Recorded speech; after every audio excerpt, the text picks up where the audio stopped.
Assalamualaikum warahmatullahi wabarakatuh.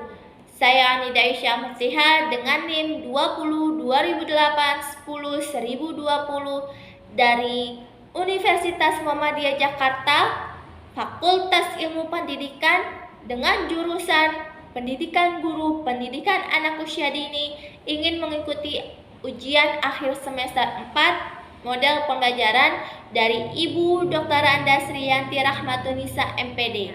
Baik, di sini saya akan menjawab pertanyaan-pertanyaan dari ujian akhir semester model pembelajaran. Soal yang pertama. Dari tema berisi sejumlah tema yang dibagi menjadi 2 semester.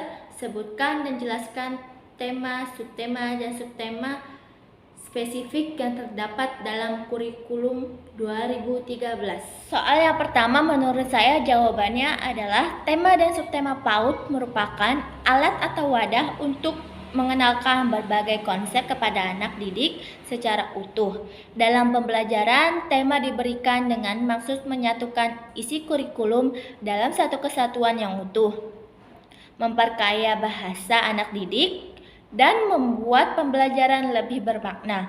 Penggunaan tema dimaksudkan agar anak mampu mengenal berbagai konsep secara mudah dan jelas. Pembelajaran tematik juga memberi penekanan pada pemilihan suatu tema yang spesifik yang sesuai dengan materi pelajaran untuk mengajar satu atau beberapa konsep lainnya. Seperti tema Aku Anak Sehat, subtemanya adalah aku, tema spesifiknya adalah ciri-ciri tubuh, yaitu warna kulit, macam-macam rambut, dan bentuk badan. Yang kedua ada tema lingkungan dan sekitarnya, subtemanya adalah rumah. Tema spesifiknya adalah bagian-bagian rumah, yaitu pintu, jendela, atap, ruang tamu, ruang tidur, dapur, garasi, dan kamar mandi. Yang ketiga, tema kebutuhan hidup. Subtemanya adalah makan dan minum. Tema spesifiknya adalah manfaat makanan dan minuman, yaitu menghilangkan lapar dan haus dan kesehatan untuk tubuh. Yang keempat ada tema flora dan keindahannya, subtemanya adalah tanaman perdu. Tema spesifiknya adalah siapa yang menciptakannya, cara menanam dan merawat, bagian-bagian dari tanaman perdu, dan kegunaan tanaman perdu. Yang kelima ada tema fauna dan kehidupannya. Subtemanya adalah binatang yang hidup di darat. Tema spesifiknya adalah siapa yang menciptakannya, jenis makanan, perkembangbiakan, bahayanya dan kegunaannya binatang, ciri-ciri binatang. Yang keenam ada tema profesi dan hasil karyanya. Subtemanya adalah alat-alat yang dipakai. Tema spesifiknya adalah dokter, yaitu termometer, stetoskop, jarum suntik, dan lain-lainnya. Pilot, yaitu lisensi pilot, paspor, jam tangan, first aid kit, dan lain-lainnya. Yang ketujuh ada tema tamasya. Subtemanya adalah kendaraan. Tema spesifiknya adalah macam-macam kendaraan, bagian-bagian dari kendaraan, kegunaannya, nama pengemudi atau pengendara kendaraan tersebut.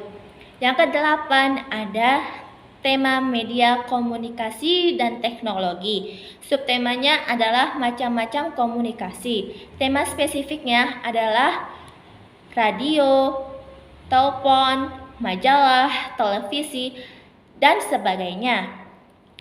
Yang kesembilan ada tema negaraku tercinta. Subtemanya adalah tanah airku. Tema spesifiknya adalah nama negaraku, ada lambang negaraku, bendera negara, presiden dan wakil presiden, lagu-lagu wajib, dan macam-macam suku bangsanya. Yang ke-10 ada tema alam semesta. Subtemanya adalah gejala alam. Tema spesifiknya adalah macam-macam gejala alam. sebab-sebab terjadinya gejala-gejala alam, cara memelihara lingkungan alam. Soal yang kedua, jelaskan lingkup perkembangan anak usia dini. Soal yang kedua, menurut saya jawabannya adalah ruang lingkup pendidikan anak usia dini meliputi 3 aspek, yaitu yang pertama, materi pembelajaran pendidikan anak usia dini, yang kedua, lingkungan anak usia dini, dan yang ketiga, pengembangan aspek-aspek dalam pendidikan anak usia dini. Seperti yang pertama ada nilai agama dan moral. Nilai agama dan moral adalah ukuran baik buruknya seseorang, baik sebagai pribadi maupun sebagai warga masyarakat dan warga negara. Perkembangan nilai agama dan moral di taman kanak-kanak atau di TK adalah sebagai landasan yang jelas dan terarah untuk prosesnya perkembangan. Yang kedua adalah motorik. Motorik adalah proses kemampuan gerak seorang anak dalam sebuah gerakan biologi atau mekanika yang menyebabkan terjadinya suatu gerakan.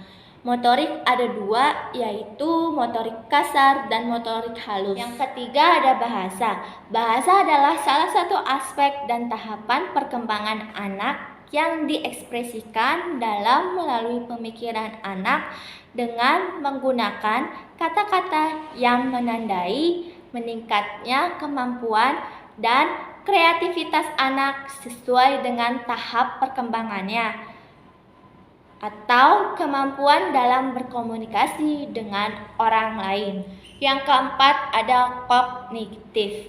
Kognitif adalah semua aktivitas mental yang membuat sesuatu individu mampu menghubungkan, menilai, dan mempertimbangkan suatu peristiwa sehingga individu tersebut mampu melakukan yang menyangkut aktivitas otak untuk mengembangkan kemampuan akal. Yang kelima ada sosial emosional.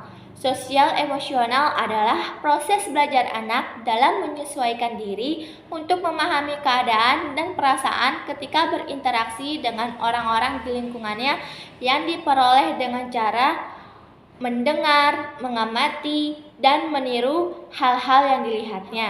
Yang keenam adalah seni.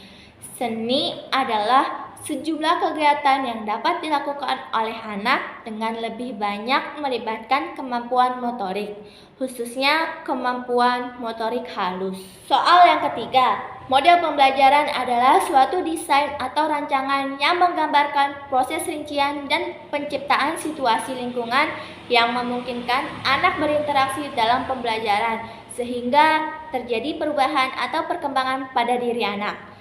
Pilih salah satu model pembelajaran dan jelaskan secara rinci mengenai model pembelajaran yang Anda pilih. Soal ketiga menurut saya jawabannya adalah model pembelajaran sentra.